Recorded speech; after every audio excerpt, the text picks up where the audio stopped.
Now, during the Cold War, the threat was the USSR. Now we got TikTok bans and spy balloons with the threat of World War III coming soon. So, I say move over, Russia.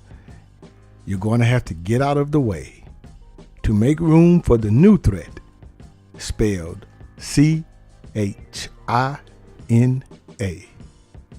Let's talk on the mic.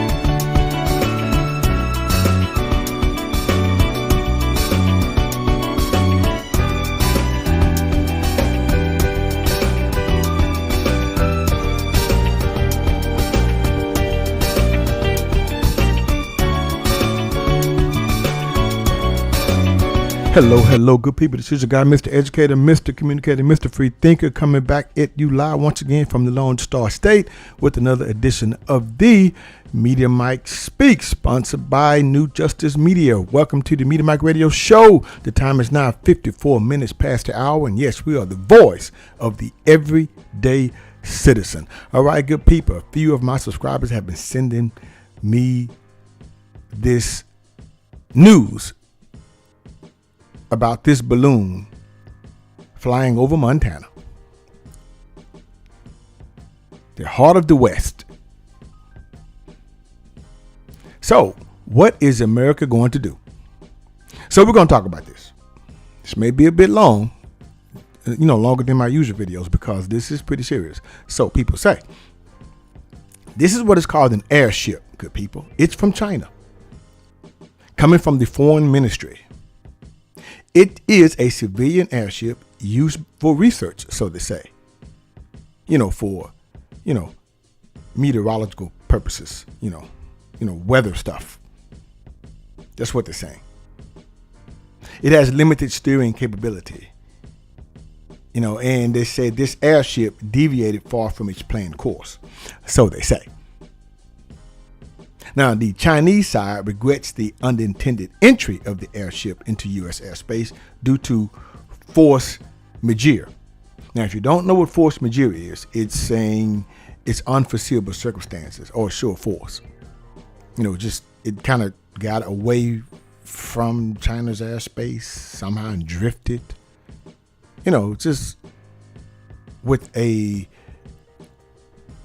steering of its own, what they're saying. And they said it's, just unexpected situation. That's what they're saying. So the U.S. is saying, hey, we are aware of China's statement. However, the fact is we know it's a surveillance balloon. So Patrick Ryder from the Defense Department, he says he's not going to be able to be more specific than that. But he says we do know that the balloon has violated U.S. airspace and international law, which is unacceptable. And we've conveyed that to China at multiple levels, unquote. Okay, yeah, that's just talking though. Now, Ryder goes on to say that the balloon had moved over the center of the country and that the assessment was it currently posed no physical or military threat to civilians on the ground, except the fact that it was flying over an airbase, sir. I'll give you my thoughts. I spent 15 years in the military, so I know how this pretty much goes, and we're going to talk about that. Because the best thing was to dispatch a couple of F-18s or F-22 Raptors. But anyway, they didn't do that, hey. But let's continue. The Pentagon announced Thursday that a surveillance balloon belonging to China was floating over Montana. The news came days before Secretary of State Antony Blinken was set to arrive in Beijing. Things that make you go, Now, Antony is the highest ranking member of the Biden administration to visit the superpower. China is a superpower now. You know that, right? Okay. So, old Sleepy Joe, so this is how he handles stuff, Now, if someone else would have been in office, they never would have. Number one, I do believe they never would have tried to do that. No balloon would have got off course. No spy balloon would have even dared to venture into our sacred skies. But since we have someone who has to take naps throughout the day, this is what we get. Following China's statement, the State Department announced that Blinken was postponing the visit, saying that he had noted China's statement of regret but conveyed that this is an irresponsible act and a clear violation of U.S. sovereignty and international law that undermined the purpose of the trip, unquote. Well, we just send a message. It's called two missiles.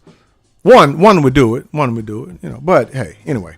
Now, the secretary explained that in light of this ongoing issue, it would not be appropriate to visit Beijing at this time. I'm meaning the missiles to take out the balloon, good people, not to start an international, catastrophe. So, it would not be appropriate to visit Beijing at this time. State Department spokesperson Ned Price said he underscored that the United States is committed to diplomatic engagement and maintaining open lines of communication, and that he would be prepared to visit Beijing as soon as conditions allow, unquote. Okay, let's talk about this balloon. Good people. Now, the Pentagon said the balloon had been observed via multiple methods, including piloted aircraft, for a number of days. A senior defense official said it wasn't shot down because of concerns about the damage that it could cause. It's the size of 3 buses. The damage it could cause where? This where it gets me when you come to a situation here with a threat to national security. There have been many balloons that have floated to the ground, and they can control that. And we'll talk about that in a minute.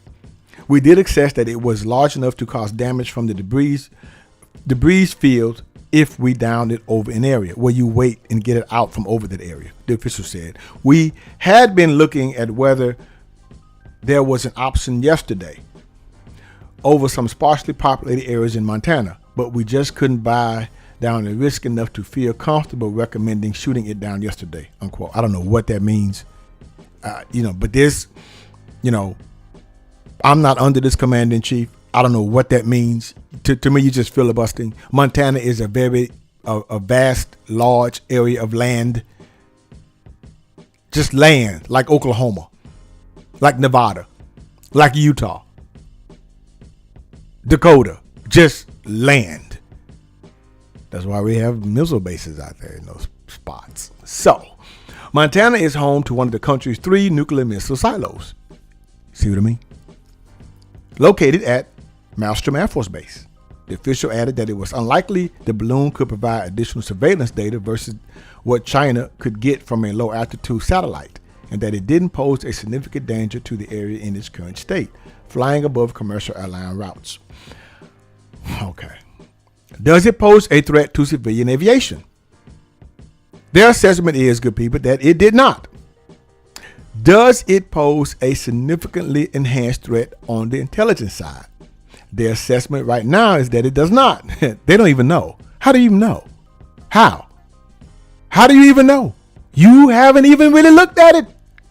You haven't even taken it out to take it apart to see exactly what it was doing. But you're saying you know exactly what it is, but you're saying you don't know if it's a threat. This is weakness at its finest. And so given that risk, that profile that they assess, that the risk of downing it, even if the probability was low, in a sparsely populated area of the debris falling and hurting somebody or damaging property, that it wasn't worth it. And our government spent billions of dollars. Yeah. So that was the recommendation of our military commanders, unquote, under Sleepy Joe Biden. So the White House has yet to issue a formal statement on the balloon, but President Sleepy Joe was briefed and advised not to order it shot down. Go figure. Go figure. Now, China's response. We have no intention to violate other countries' sovereignty and airspace, but you did. Foreign Ministry spokeswoman Mao Ning said Friday, and maybe Mao Ning, said Friday at a briefing prior to the statement claiming ownership of the balloon. We are gathering and verifying the facts. We hope the relevant parties will handle the matter in a cool-headed way. I bet you do. China, she goes on to say, good people, China is a responsible country, she added. It has always strictly abided by international law and has no intention of violating the territory and aspects of any sovereign country. But you did. As I said just now, we are learning about the verification situation and hope that both sides can handle it calmly and cautiously, unquote. Mao also said she had no information regarding Blinker's trip. Okay, so he's coming to Beijing and you have no clue. This is stupid. You had a planned trip. Here you are. You are the foreign ministry spokeswoman, and you said, I have no idea the man was coming. Yeah. Now, House Speaker Kevin McCarthy called for a meeting of the Gang of Eight. I don't know what kind of language that is. The Gang of Eight? Okay. The top congressional leaders from both parties saying China's brazen disregard for U.S. sovereignty is a destabilizing action that must be addressed, and President Biden cannot be silent, unquote. Now, I do agree with you, Kevin McCarthy. Even though they didn't want you to be Speaker of the House, you're showing you have a lot of cojones on that one. So somebody got to say something here. Now, Representative Republican Marjorie Taylor Greene, Republican out of Georgia, tweeted Thursday that Biden should have already shot the balloon down. I do agree. Hear, hear. No matter what they say about you, Taylor, yeah, you got my vote on that one. Saying that that's what former President Donald Trump would have done. Well, I don't think they probably would have even tried that with Trump. They wouldn't have done that. It wouldn't have been no need to use force. But if they would have done it, it would have been in flames by now. However, the senior defense official said that instances of this activity have been observed over the past several years, including prior to this administration, unquote. Here's the thing, people. It's not about me being a harsh critic of Sleepy Joe Biden. But we all know what the deal is. It's about this is the great US of A, supposedly. And we all know during the Cold War what happened. A lot of our spy planes were shot down. A lot of our pilots were lost or captured, But here we are now, what we're doing now, when we all this, whatever we see on TV and all of this, it only came about due to this administration. Let's not play games here. Now, Senator David Daines out of Montana released a statement saying, given the increased hostility and destabilization around the globe aimed at the United States and our allies, I'm alarmed by the fact that this spy balloon was able to infiltrate the airspace of our country and Montana, unquote. Senator Steve Daines, you got my vote. Let's talk about the U.S. capability of detecting such objects, shall we?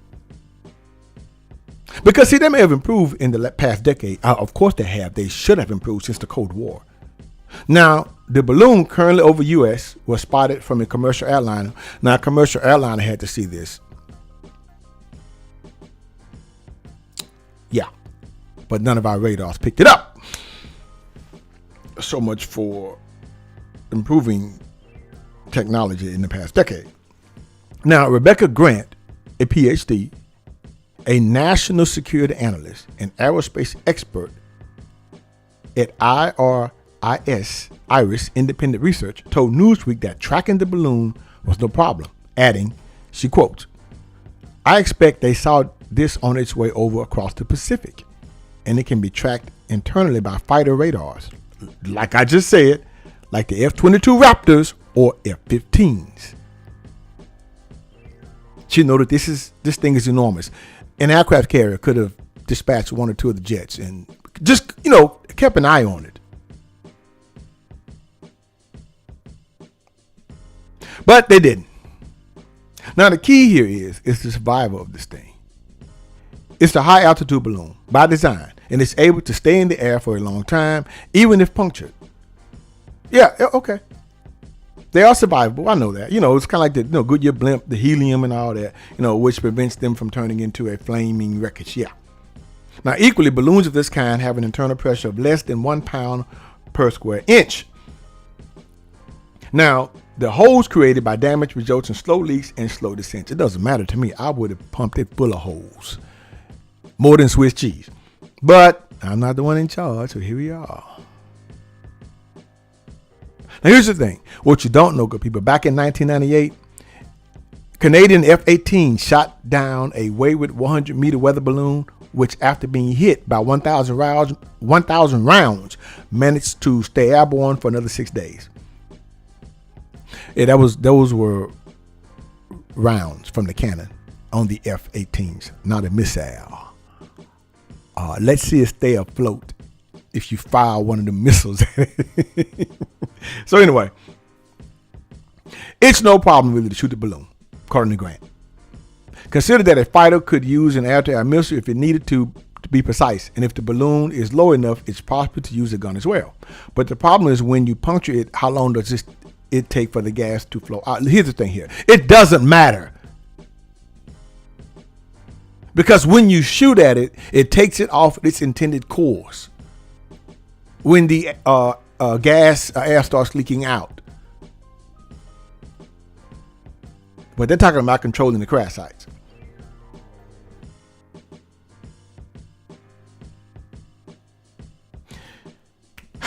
They're talking about the fears of hurting people on the ground. Really? Now, it sounds like they're considered shooting it down. And those options are still on the table, good people. What's holding them back, they say, is the technical side of the issue, controlling the crash site, unquote. Oh my gosh. Now, could the balloon be captured? That's the whole point.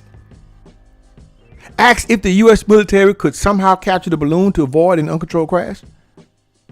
See, back in the Vietnam days, they did use helicopters and cargo planes to sort of fling reconnaissance drones and return them so that they could get the film. So it's not that far-fetched. It's just been a while since they've done anything like that. Now, if the president can ask them to do that, yeah. But this is the icing on the cake, good people.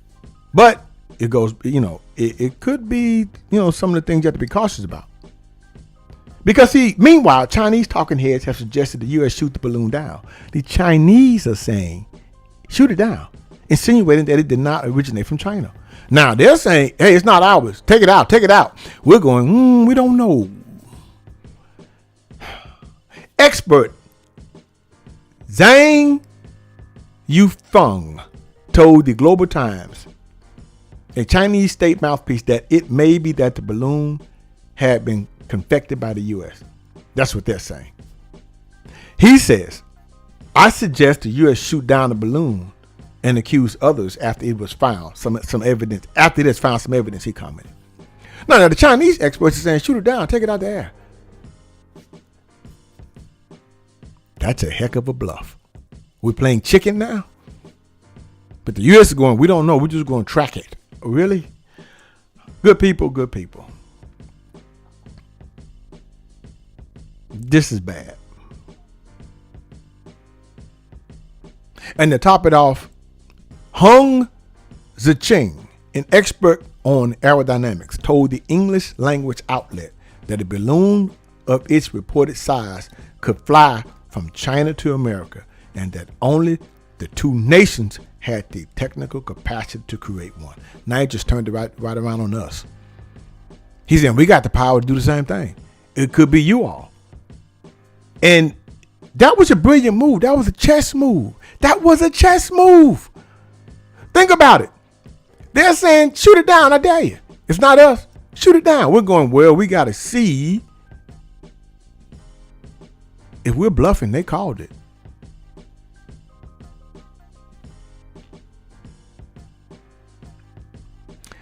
Well, 2024, shoot, can't get here fast enough. Because some people going to head for the door. Until next time, this is your guy, Mr. Educator, Mr. Communicator, Mr. Free Thinker. Subscribe, share, and like to keep me rocking on the mic. Have a good night.